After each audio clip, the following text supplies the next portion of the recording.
feel free to start the recording. Okay, hello everyone. I'm very happy to introduce Antoine Rocher from CEA Saclay in Paris. So today he is gonna speak a little bit with us about his work that he's been doing in the emission line Galaxies survey of DESI. He's part of the group that is working with the Galaxy Halo connection. He's actually one of the co-chairs of the group, and he's been working on the HOD models that DESI is doing. And yeah, without further ado, here's Antoine. Yeah, thank you for the introduction. Thank you for the invitation. I'm really pleased to be here to present my work and interview. So yes, you mentioned I work within the Dark Energy Survey Instrument Collaboration, so DESI, and I'm been working on the allocation distribution of emission line galaxies. Okay, so the outline of the presentation. So I will present the DESI instruments. Then I will talk to you about the Galaxy Halo connection for specifically for emission line galaxies. I will introduce you the HOD fitting method that I've been developing during my PhD work, and I will present you the results on the HOD fitting on the DESI first data. And then I will show you the impact of the Galaxy Halo connection on the cosmological parameters. And then I will conclude and give you some prospect of the work. So first, the Dark Energy Spectroscopic Instrument, so DESI. It's a 5-year survey, so conducted at a Mayo telescope at Kitt Peak in Arizona. So it's the first stage 4 cosmology spectroscopic survey. And it's aimed to measure the distribution of galaxies in 3 dimensions, so over the sky, in Radek, and also with the spectroscopic dimension with the redshift. So you can have the distance of galaxies. So the instrument is able to measure 5,000 spectra at the time, thanks to 5,000 fibers across the focal planes. And the footprint of the DESI survey is 14,000 square degrees, so it's around 1/3 of the sky. So over 5 years, DESI aims to measure 40 million of redshift, which is 30 times more than the previous spectroscopic surveys. And the aim of the DESI survey is to measure the universe expansions through the measure of the baryonic acoustic oscillation, BAO, and also the growth rate of structures, so through the measure of redshift space distortion, so RSD. But there is also a lot of other science that we can do with DESI, such as primordial non-causality, can also constrain some of the neutrino masses using the Lyman alpha forest, and also many other science with stars, stellar science, and low redshift science for cosmology, and so on. So the major improvements on the DESI instruments is the fibers. So from the previous experiment, so which was SDSS with EBOS, we had around 1,000 fibers put on the plate like this with a little hole, but you put the fiber by hand, and then it took around 20 minutes to change the plate and change the telescope orientation to have another exposure. With DESI, we have 5,000 fibers positioners, and when you change exposure, it only takes 3 minutes to change exposure, position the fibers, and run the new exposure. So this is one of the major improvements on the spectroscopic side. And then here, I just show you here how it works. So it's a petal of a telescope, so part of the telescope, you can see all the positioner moving over the focal planes. Okay, just I like to see how it works. So then, it's just like a representation on the left on the focal plane with all the fibers. and the representation in the sky. So the focal plane is 8 square degree. And so you have Andromeda here just to see the size of the focal plane with all the fiber on the sky.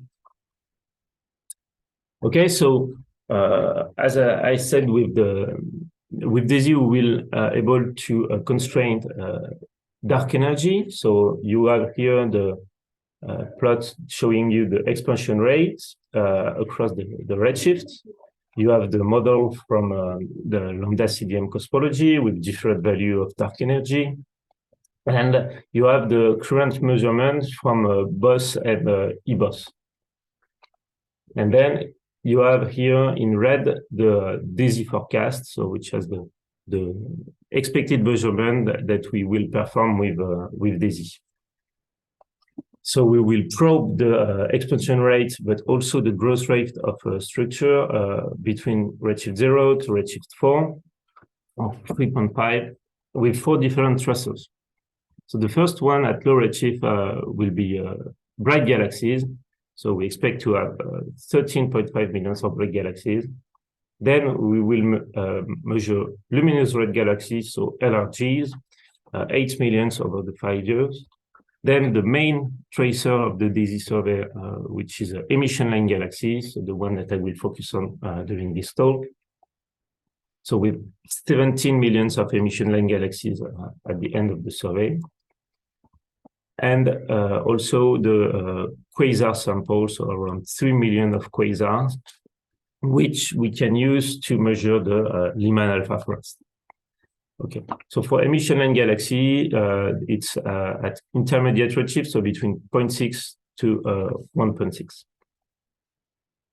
So how it works? So to run a spectroscopic survey, you need to make a photometric survey before. So you have a photometric survey also for DESI, which was the legacy survey, so the DESI legacy survey. And you have on the left, so the image of the footprint, and you have the sky viewer where you can see all the image. If you want to go, it's nice to see. So you have here a part of the sky that DESI will observe, and then on those images you have to select the object that you want to look at. So you have to select using photometric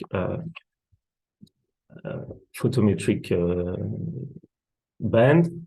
You will select the object by doing the target selection. So the idea is that with photometric bands, you can look at the colors of the object, and you can select a region where you will have, for example, here more likely ELGs.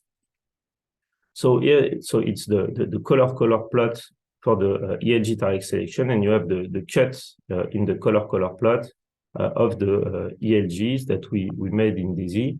And so for ELG, we have 2 different selections with one at higher redshift here. So the color map here defines the redshift. So the redder is the higher redshift you will have.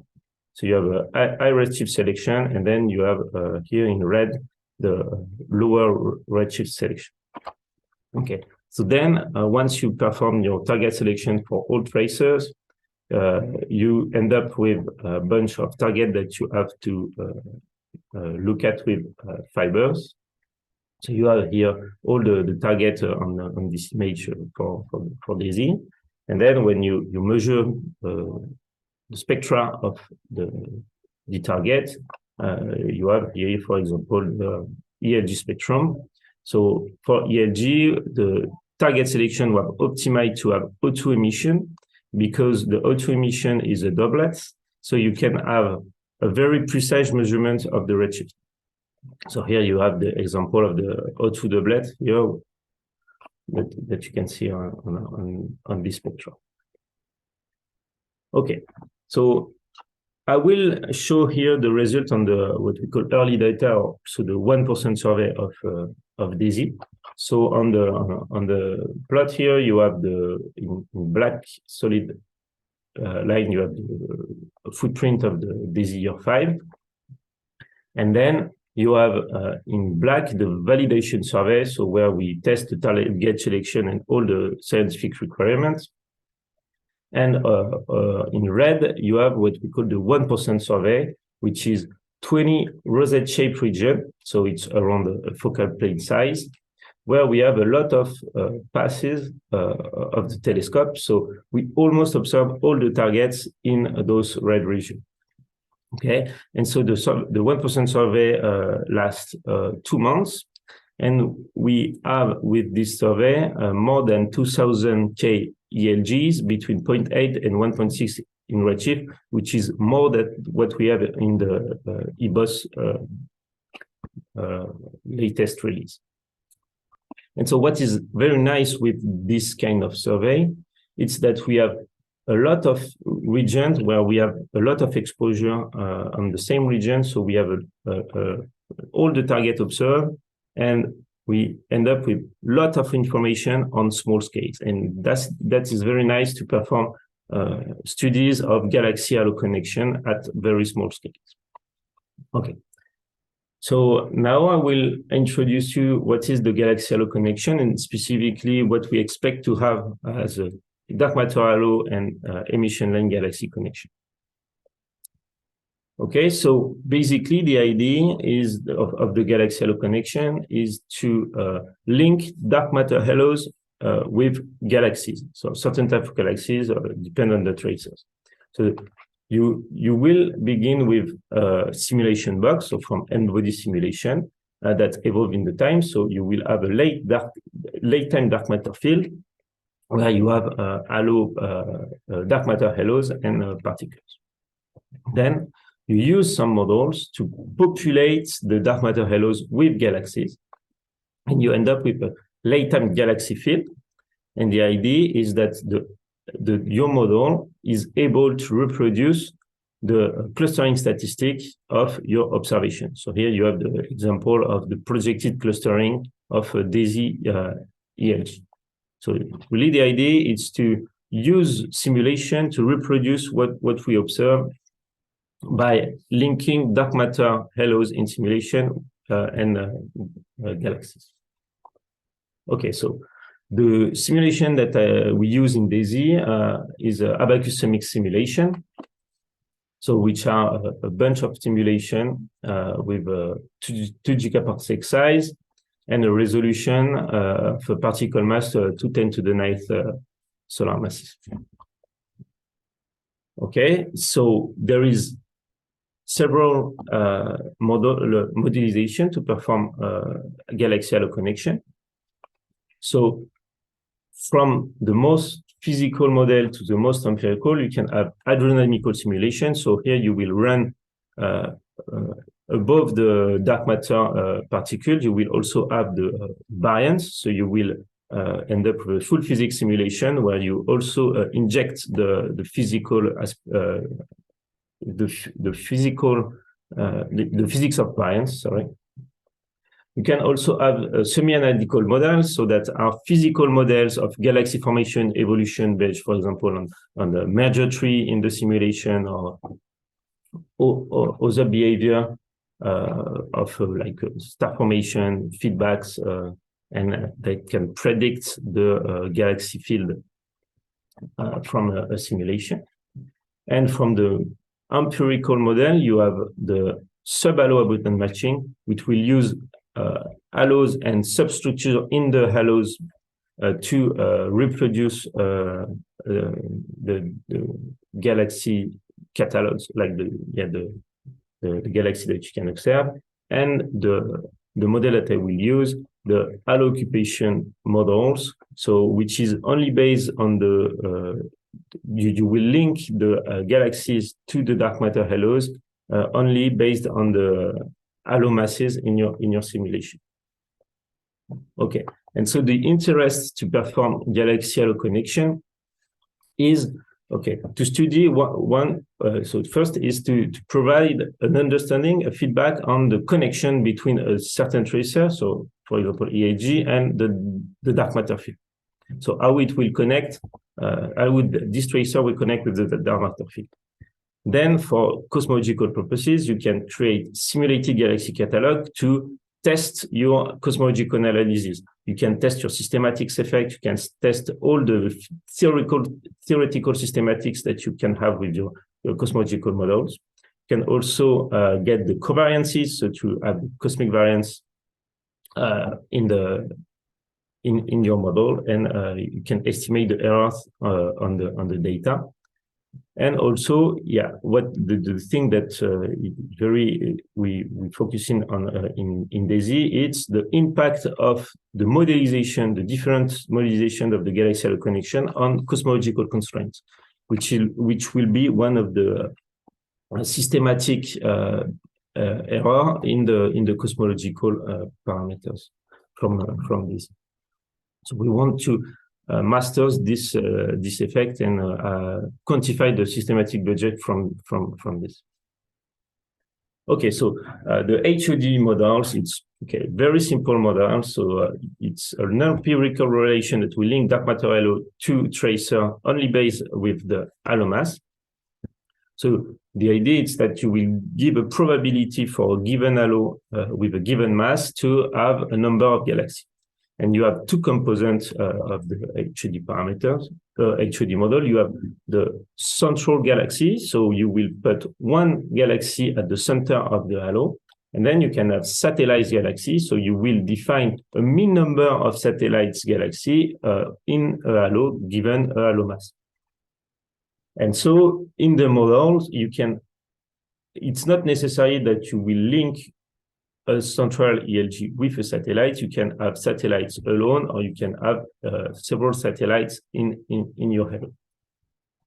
So this is the basic idea of the halo occupation distribution.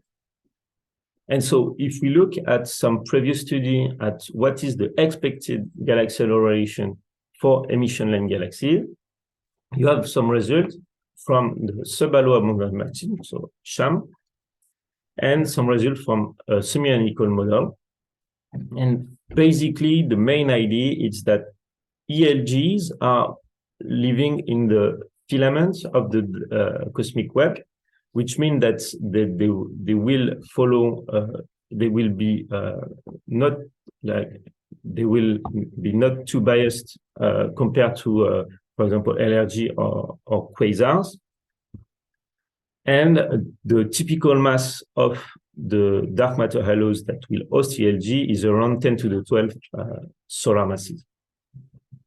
Also, I think that in the community that it's well accepted, it's like ELG are also satellites. So you can have ELG at the center of the halo, but you will also have a fraction non-negligible of satellite ELG, so orbiting around other galaxies, for example, a quintessence galaxy or LRG or others. And you will have also some rare case of two ELGs in the same halos around, for example, an LRG. Okay, so here you have the results from semi-analytical model and SHAM on the number of ELG. So here it's the number of O2 emitters, so the one that we have in DESI, as a function of the halo masses. And so you have the shape of the distribution, so which is slightly Gaussian on the left-hand side, and then you will have on the right-hand side sort of power law at higher halo mass. And okay, you have here the decomposition of the central parts, the satellite, sorry, in dashed line, and the central, and the satellite, sorry, in dotted line, and central parts in dashed line. Then on the right, you have a result from SHAM. So again, you have dashed light for central part and dotted light for satellite part. And so you have the same shape of like Gaussian light on the left-hand side, and then the power law that it's commonly used for the satellite occupation. Okay, so if we look at the result from ELG from EBOS, so it was this paper from Santiago Avila, and so he used a central distribution Gaussian distribution for central galaxy or asymmetric Gaussian distribution. And for satellite galaxy, you use a power law to define the mean number of satellites. And then so you have the example of the distribution in red for the Gaussian case and in blue for the asymmetric Gaussian case. And the dot here are the result from semi-analytical models. Okay, so what I've been doing during my work is I consider 4 different models of central occupation. So the first one, which is a simple one, to Gaussian HOD, so using a Gaussian distribution for the central probability. Then I use a second model, which is a log normal distribution, so which is an asymmetric distribution, but the asymmetry is controlled by the width of the distribution. Then I use the star-forming HOD, so the one used in EBOS studies, where they introduce a gamma parameter on the right-hand side of a Gaussian function, and the gamma parameter will control the asymmetry of the distribution. And then the last model that I will use is the high mass quench model, so also from EBOS, where it's a Gaussian distribution convolved with an F function at high halo mass, and where here you have a plateau for to state for the quench galaxy at high halo mass. Okay, so this is the framework of the HOD model that I will be using. So 4 different models for central HOD, 1 Gaussian, 3 asymmetric Gaussian. And for the satellites occupation, you will have to power law distribution, so here in yellow. And you assign, from the mean number, you will draw a Poisson distribution for the satellite assignment. And I will place the satellites within assuming a NFW profile. And then I will also take into account the velocity of satellites by drawing the velocity of satellites from the velocity of the halo, by drawing a random number around the velocity, around the Gaussian function, around the velocity of the halo with the velocity dispersion of the halo particles. And I will add to the model one parameter, which I'll call F sigma V, which would be a scaling factor of the satellite velocity dispersion. So that will allow us to adjust the velocity of satellites, when you will look at the monopole and the quadrupole of your observation. Okay.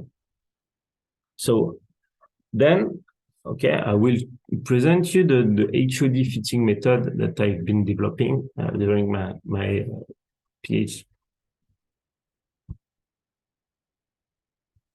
So HOD fitting is quite complex because first you have to load a simulation box, which is often very heavy to run. You have hundreds of millions halos, and then you have to process all of these halos to draw random number and then populate galaxy in these halos. So first you have a stochastic process because you will draw a random number for each halo. Then it will take few seconds, to populate each halos. And then you will have, once you have your galaxy catalogs, you will compute your clustering statistics. So in my case, I will compute the projected clustering, the first two, the monopole and the quadrupole of the 2-point correlation function. And it also takes some time. So performing like standard technique like such as MCMC will be very CPU expensive. So what we've been doing is that we use Gaussian processes to perform the HOD fitting.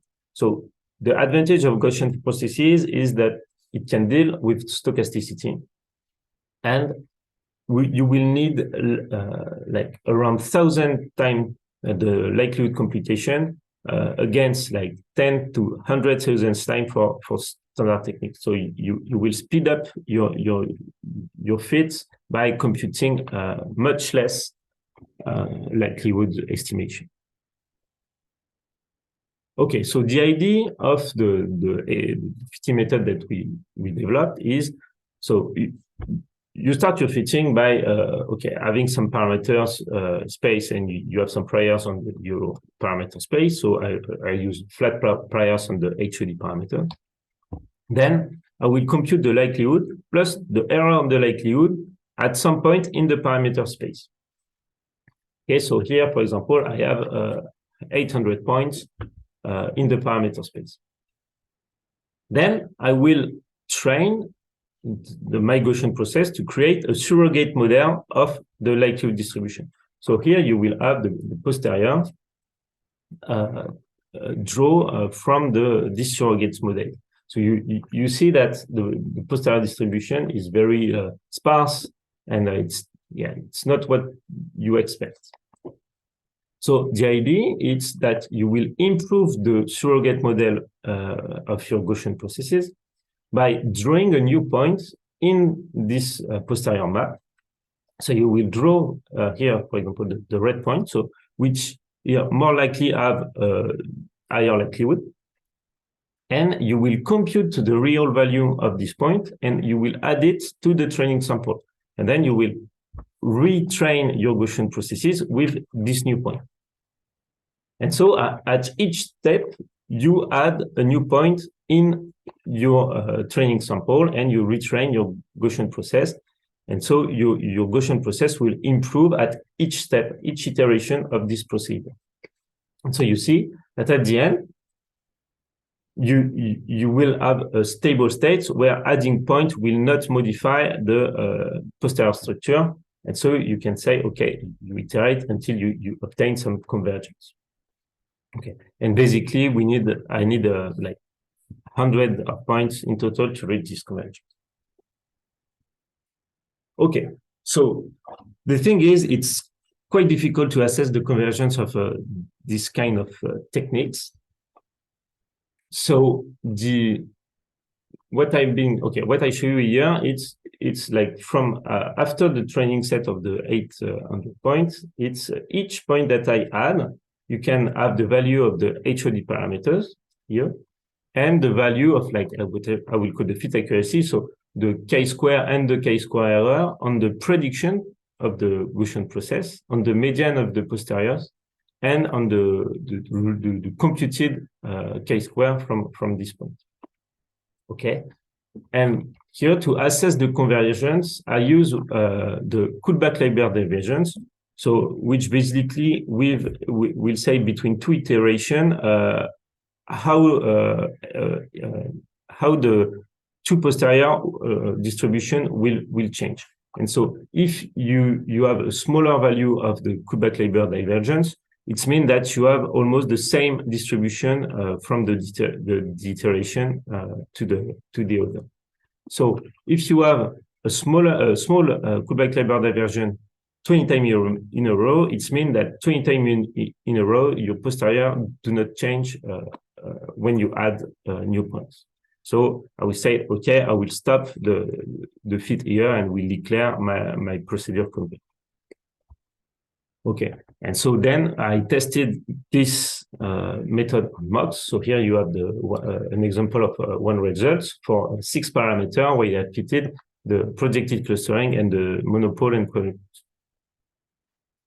Okay, and so in the paper that we wrote and we published 2 months ago, we tested this method across 100 different data realization. Okay, where we have the stochasticity of the model plus the cosmic variance. So this means that we fitted 20 like fiducial data from different n-body simulation boxes. And at the end, we can recover the input parameter within one statistical sigma. So by using including in the test cosmic variance and stochasticity. Okay. So maybe I can pause like 1 minute if you have some question here.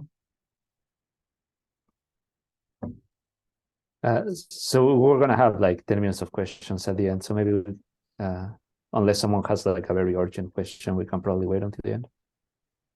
Okay. Okay. Yeah, I don't see any urgent questions, so maybe we can keep going. Okay. So yeah, so now I will show you the results on the 1% DESI survey data. So just to recap, the 1% survey, 20 rosette-shaped region like this. And here I show you the N of Z distribution of the ELG sample.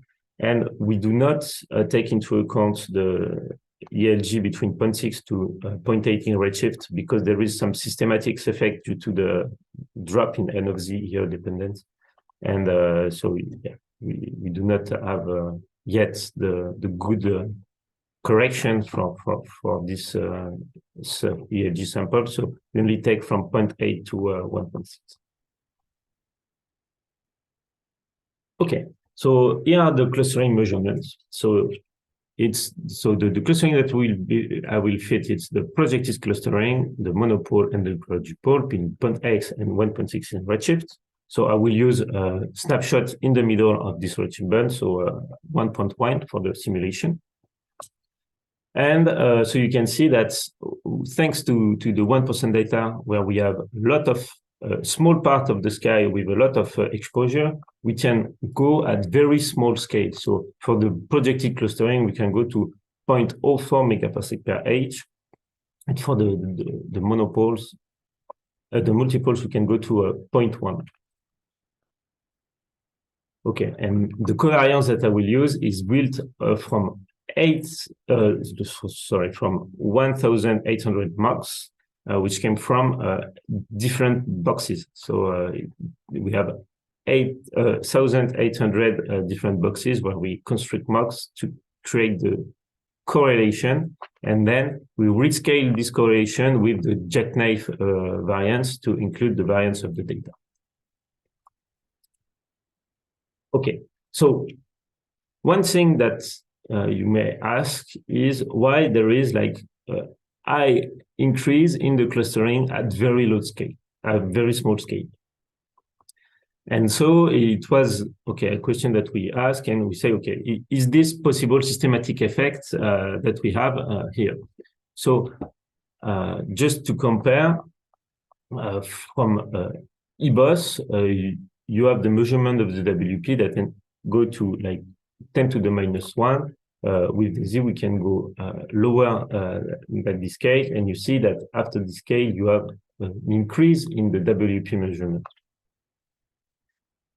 Okay, so I've been checking for some systematics that we can have at those scales. So here it's a plot from the RPWP measurements in different PBIN. Okay, so RP is the direction perpendicular to the line of sight, and P is the direction parallel, to the line of sight. So what you see here, it's the measurement in different PBIN. And so if we look at the two vertical bar, you have one vertical bar, which is 2 times the scene. So which means that below this scale, we can't resolve 2 objects. And so you see that below this case, the clustering drops down. So this means that we can't have any pairs of objects below this case. Then you have this vertical bar here, which is what we call the patrol radius. So which is the physical size of the fibers in the sky. So for example, you have here an example. If you have already two fibers pointing on this and this object, you can't assign a third fiber to this object. So you will miss some pairs at small scale due to the physical size of the fiber on the sky. Okay, so you expect here to have a drop of clustering, but with the 1% survey, as we go many times on the same regions, we almost observe all the target. And so I tested 2 different cuts. So you have, one region, so which are one rosette region. So if I take all the region, I have 84% of completeness of target observed. Okay, and if I cut the edge and the center of this region, I end up with 95% of completeness. So that means that we almost observe all the object, and you see that when I compare the two measurements, so in solid line and dashed line, you have almost no difference. So that just tell you that, okay, you do not lose too many pairs at small scale between the two cuts. And so you have all your cosmological and clustering signal here. And then also another thing that we see is that below, the p scale of 3, which is this line, we do not have we do not have a lot of clustering power. So that means that the clustering power is really in these 3 first bins. So the increase of clustering is really in these 3 first bins in P, which is really close pairs of objects. Okay. So, okay, from what we know as a systematic that can arise at the scales, there is no systematics that made this increase of clustering. So we try to fit this signal. So here are the results from the HOD fitting. So you have on the left the projected clustering WP, the monopole in the middle, and the quadrupole on the right. You have the data in black and the models.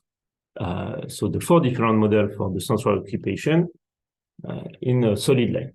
Okay, and on the top of that, I add what I call the halo clustering, so which is the clustering of only halos. So when I remove all the pairs inside the halos, I just count halo once. So as expected, you will kill all the clustering at small scale because you will not have pairs inside halos. And you see that for ELG, you have a strong impact on the clustering, and that means that the data will favor pairs of galaxies at really small separation. Okay, so for the model, okay, you can use whatever model you want. It will give you almost the same results, so it's very consistent. And okay, so I derived here some parameter which are the fraction of satellites here. So we change a bit between the different models, and the fraction of one halo term, so which is the fraction of galaxies inside the same halos. And so you see that this value is very consistent across all the models. And also here I show you the mean mass of the galaxy sample, which is also very consistent because the mean mass of your galaxy sample will give you the large scale bias of your measurements. So which is very well constrained by the multiples. Okay, so now if we look at the HOD parameters, so what we have is the HOD, so distribution from the best fit model. So you have in blue for the central and in red for the satellites, and you see that we have a decreasing slope for the satellites distribution at higher mass, at high mass. So that means that the higher mass you will have, the lower number of satellites you will get. So this is very unexpected from the study that I showed you before, and I added on this plot the model from EBOS study. And so you see that you have something which is very unexpected, and to get this kind of shape, you have to allow a negative slope of the satellite distribution. And the fit really favor this negative slope.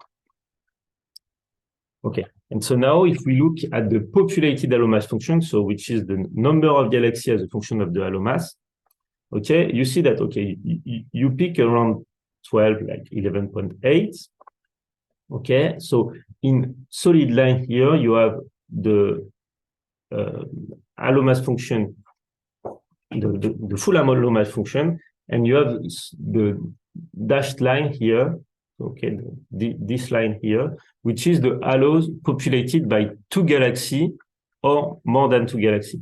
And you see that the contribution from this, so from the pairs, the halo that hosts pair of galaxy, is really at low halo mass, so below 10 to the 12 solar masses. So this was really something unexpected. So to solve this issue, we try to add what we call the conformity bias. So the idea of conformity is to say, okay, when I have a central galaxy, I will have more likely a satellite. So you will put priors information depending on the fact that the halo already hosts a central. Right? This has also been suggested by a hydro simulation and a semi-radical resonance. So the idea of conformity, so in the standard HOD model, all these configurations are possible, but with conformity, okay, it missed some cross, but it's okay. These two configurations are not possible. So the implementation of the conformity, in my case, will be you will have satellites only when you have a central.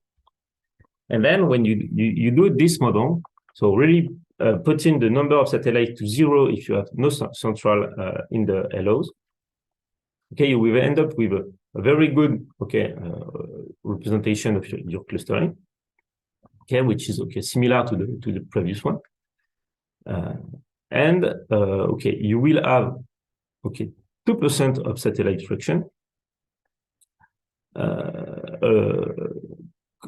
against like 10 or 12% for the non-conformity case, and the fraction of one halo term will be the same, okay, because really this difference here will be only constrained by this value, okay, and then you have also the same mean halo mass at that will give you the large scale bias here. And okay, if we look at the chi-square, you can see that the fits slightly favor the model with conformity. Okay, but okay, it's not really a significant thing. Okay, and so now if we look at the HOD distribution from the result, the fits with conformity bias, you see that you recover this shape of the satellite occupation, okay, which is more in expectation from what we had before.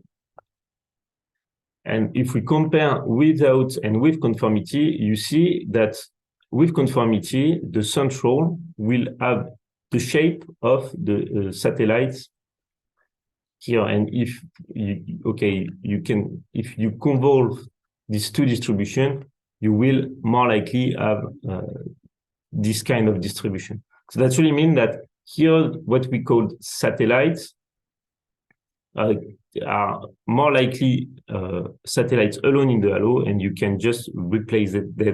You can just use the halo. So saying that, okay, you have central, and that only talk about pairs of satellites in the case of conformity. Okay, so this is the populated image function for the two case with and without conformity. So you have the full line, which is the full halo mass function, and the dashed line, the dotted line, sorry, which is the halo mass function for halo that was hosting 2 objects or more than 2 objects. Okay, and you see that when you add conformity, you will spread a bit the distribution of the pair of galaxy inside the halo. So this is more in agreement with what we expect to have pairs of galaxy in higher halo mass.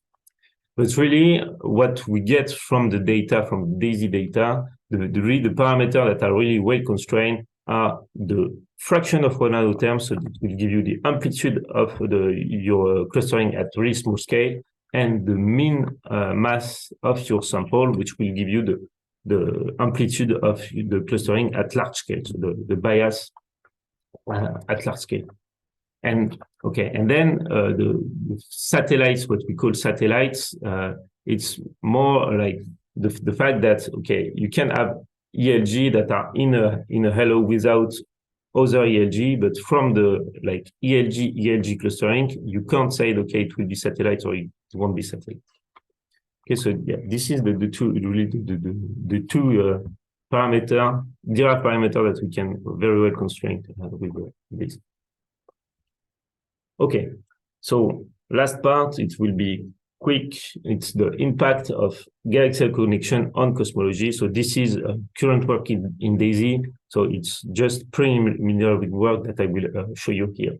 So the idea is to test, okay, the impact of, for example, here it would be BAO analysis, where you change the prescription of the galaxial connection. So the idea is that you will generate MOC with your HOD model, and then you will run BAO fit on this MOC. So here I provide different kind of HOD parameter.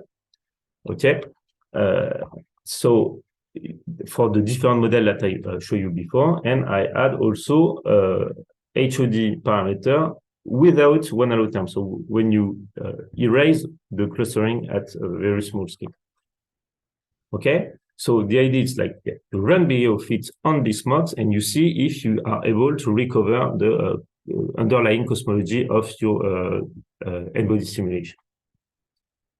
Okay, so these are the preliminary results. So you see that for different HODs, okay, when you measure the alpha parameters in your BAO fit, which is the variation from one cosmology to another. So here, as we use the same cosmology to perform the fit, we expect to have the alpha parameters, so alpha-compatibility parameters equal to 1. Okay, and so you see that varying the different HOD, even if we use this HOD with no one halo term, you have a very small impact on the cosmological parameter, and you also recover unbiased cosmological parameter. So which is a very good, which is very good for the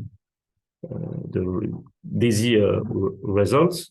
But here it's just like small number of HOD model. We need to test a variation of HOD model, changing the cosmology, changing the can change the velocity of the galaxy. Or there is a lot of tests that we can do.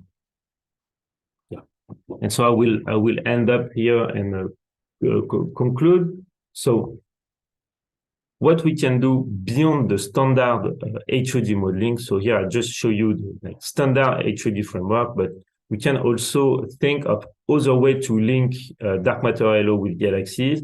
So for example, you can first you can test other satellite distribution, position and velocity. So you can change the NFW profile assumption. You can change the velocity I draw from the from a Gaussian around the velocity of the halo, but you can have some model. For example, here it's in full velocity for ELGs. You can also look at other kind of distribution to draw satellites, so Poissonian, super Poissonian distribution.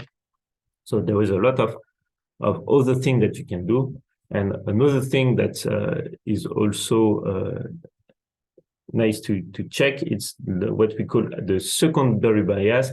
It's like you will also consider other parameters when you will assign your galaxy to a halo, so not only the halo mass. And you can, for example, consider the halo concentration. So if the halo is more concentrated or more diluted, or the environment of your halo, if your halo is a denser environment or under dense environment, and you can change the probability to have a halo according to this secondary biases. So this is an example from Andrew Irin on the assembly bias product.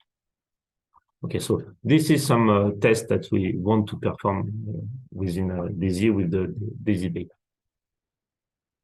Okay, and so I will finish here. So the take-home message really, it's like for the first ELG data in DESI, so we have a very good sample with a very good information at very small scales. The weird thing is that we have a strong clustering at very small scale that requires pairs of galaxies to be reproduced in the MOCs. Okay, and then I developed the HUD fitting pipeline during my thesis, and HUD fits leads to galaxy pairs in low mass. So this is something unexpected. So this is something that we have to investigate. So conformity tends to help a bit these features, but we need to test other HUD models. And also the main one of the main things that we have a minor impact of the different HUD model we use on BAO fits. We need to test it on RSD fits, which may be more dependent on the Galaxy Halo connection for this test. Okay, so thank you very much, and I'm happy to take questions.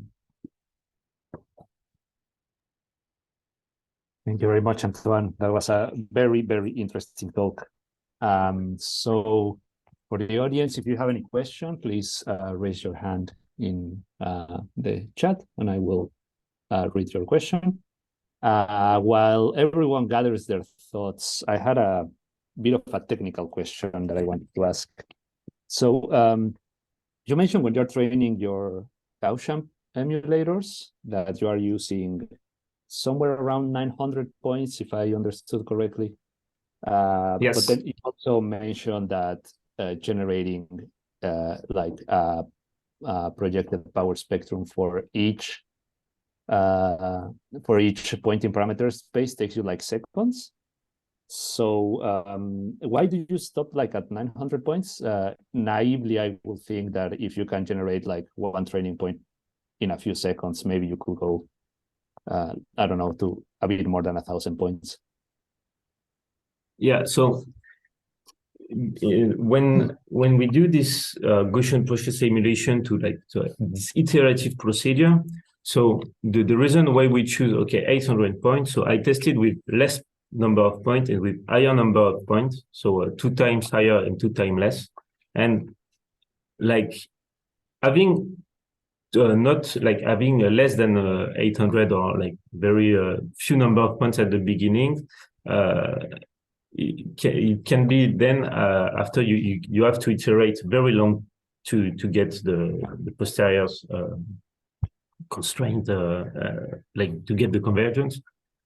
And when you add more points, like you will at some point reach a plateau when the more points you add, like it will not increase the speed of the convergence. So you will have, I don't know, for example, 1,600 points in your training sample before begin the iterative procedure, and then you will also need to have like, I don't know, 400 or 800 iteration to really have your good constraint on your posterior. And this is because like when you add the point inside the training sample, you will add the point anywhere in the prior space.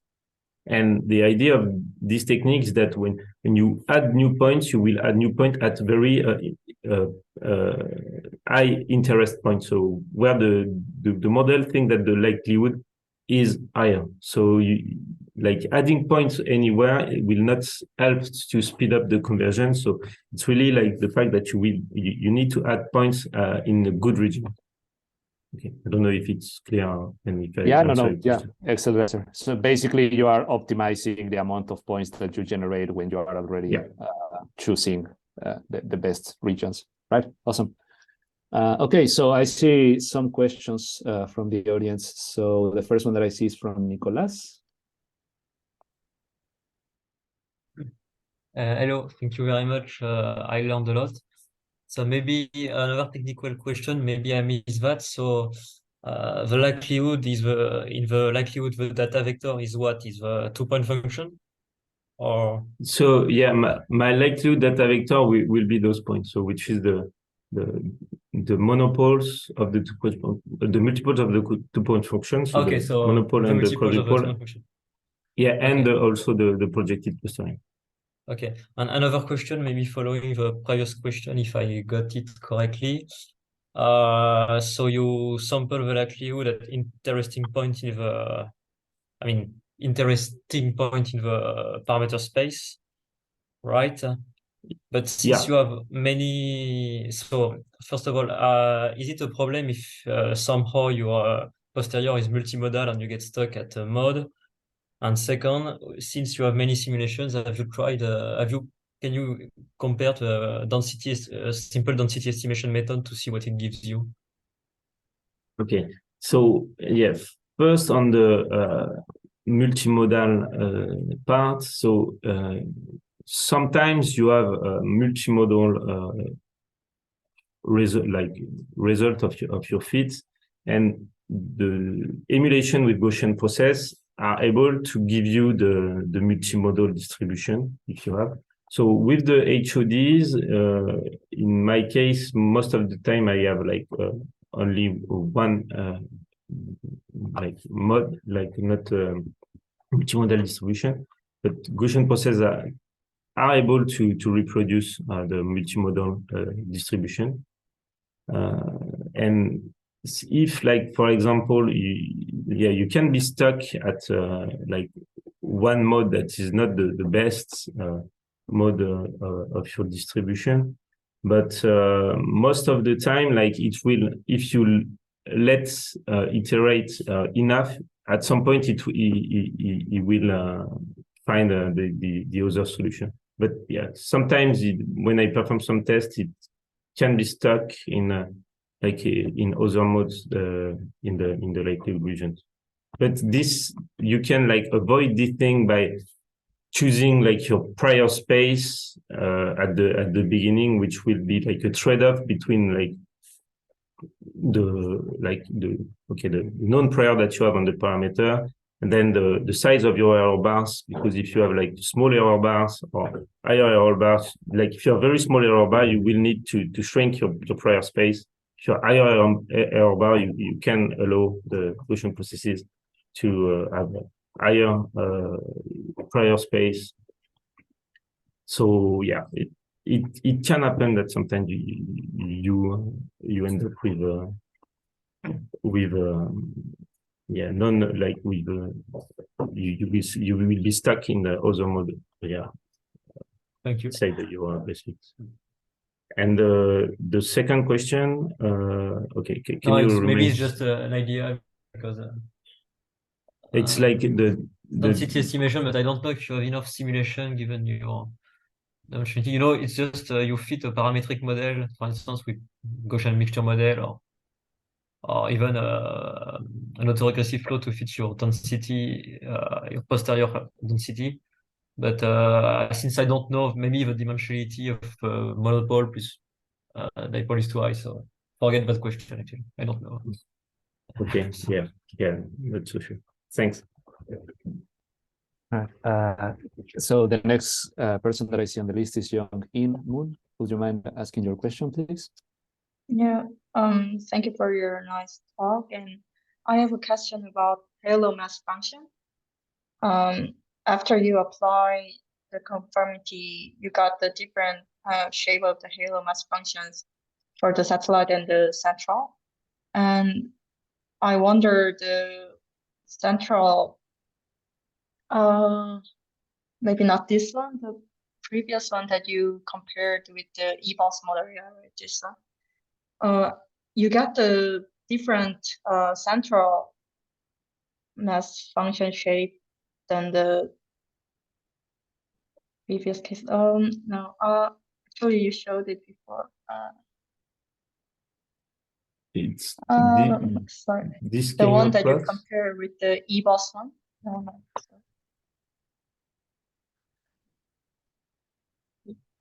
Okay, maybe it's during the results. Yeah, It's this one. Oh, sorry, this one. Yeah, this one. Okay. And so yeah, you got the different shape than the before you apply the conformity, but the central shape of the central doesn't affect your HOD, doesn't make the problem. So this one is before you apply the conformity. But Yeah. what I'm wondering is after you apply the conformity, the satellites get similar to the EBOS case, but the central gets different with the EBOS case. Doesn't it make trouble? That's what I'm wondering. Okay, so I think if I understand correctly, we're wondering, okay, if this shape, if this shape can, like, you're wondering about like this shape. Okay, so the idea is, as in this model, I only allow satellites to be with central galaxies. I need to have some ELG that will live in higher halo mass. Okay, and so as for example, in this model, like in the EBOS model, you don't have the disconformity stuff. You will assign satellites, like what we call satellites, or from the satellite solution to higher halo mass.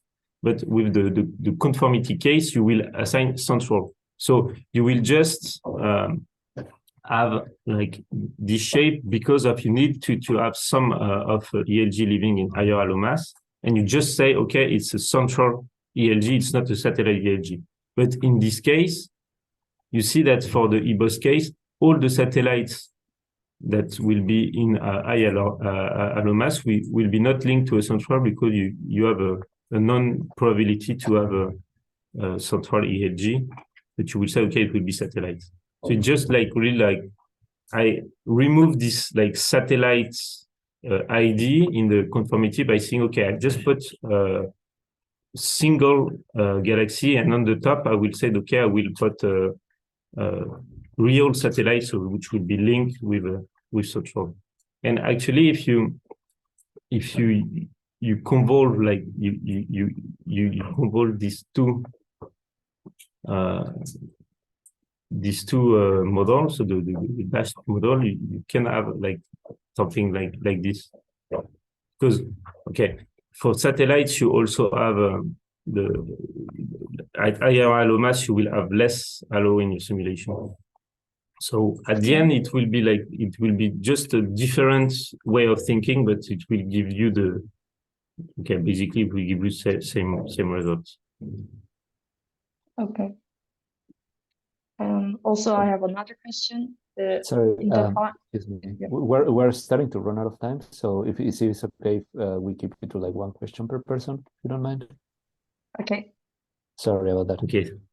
Thank you. So, Faye, maybe you can go next with your question. Okay. Hi, Antoine. You mentioned in the correlation function, in the small scales, there are some systematics. As a result, the measured correlation function is too high, right? Yeah. Here. So to avoid this systematic, which scale we should use? So, okay, I'm not sure to get your point. So you ask like to avoid these features? Yeah. Okay. So if you want to like avoid the one halo features, I would say. So you have this here the impact of the projected function. If you cut at it's 0.3 megaparsec H, you can like recover the clustering without invoking this one halo fraction. Okay, and then the impact on the. Sorry, Antoine. I think that the question that Faye was actually asking is, if we wanted to fit the two halo. Sorry, if we wanted to fit the one halo parameters, but we wanted to avoid the fiber systematics. Is that possible? Oh, yeah. Okay. Okay, so the fiber systematics, so the scale of the fiber systematics, I can give you the real number. I don't remember but you have a scale on the scale, which is a few arc seconds, and you can convert it in a megaparsec per H. So this is like around 2. Sorry, 2. If you want really to avoid all the systematic effect from the fiber collision. But yeah, I can give you the exact number of the particle radius.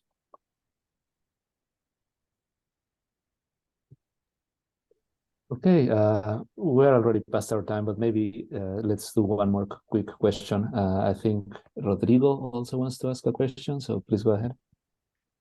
Yeah, thanks, Antoine, for the talk.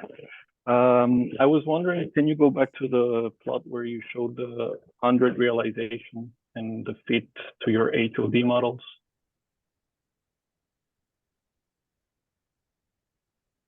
Yeah, that one. So I was wondering, these are, I guess, 100 different realization varying the seed for your cosmological simulations. Is that right? Yeah. But then So you vary the background cosmology is fixed, I guess. Yeah, you keep the same cosmology and you vary the initial condition. I see. And have you tried with different cosmologies whether the fit remains the same, or is there a degeneracy with the background cosmological parameters? So when you change the background cosmology, you will change the shape, the amplitude of your halo mass function. You will also change like the link between the bias with the halo mass. So like changing cosmology, you will have different set of HOD parameters that will reproduce your clustering measurement. So, for example, what I've been testing is that I keep the same cosmology, but the cosmology is the same. We say the sigma m parameter is like it's a low sigma m parameter, so 0.75, something like that. So, which means that the distance conversion will be the same, but the evolution of your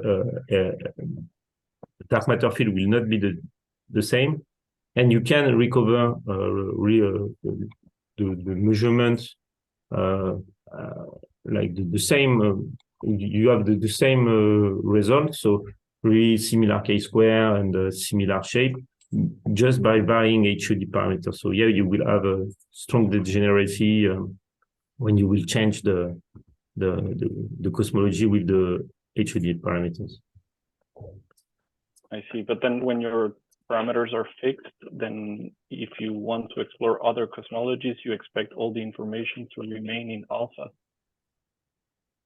So if you fix your HOD parameters, you mean? I mean, I guess that for the case of real data, you have fixed already your HOD parameters, and then you use this to model. Or maybe I'm missing something. It depends. So you can perform like a full fitting. So you will fit HOD plus cosmological parameters. Oh, I see. So most of the time you build an emulator that can perform this. But otherwise, like if you want to change the cosmology, I will just like redo HOD fits and retune the HOD parameters to this given cosmology.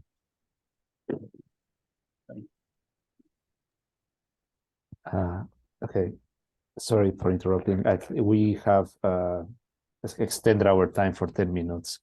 So if it's okay with everyone, we can maybe continue our discussion during the virtual visit, and we can start the recording now.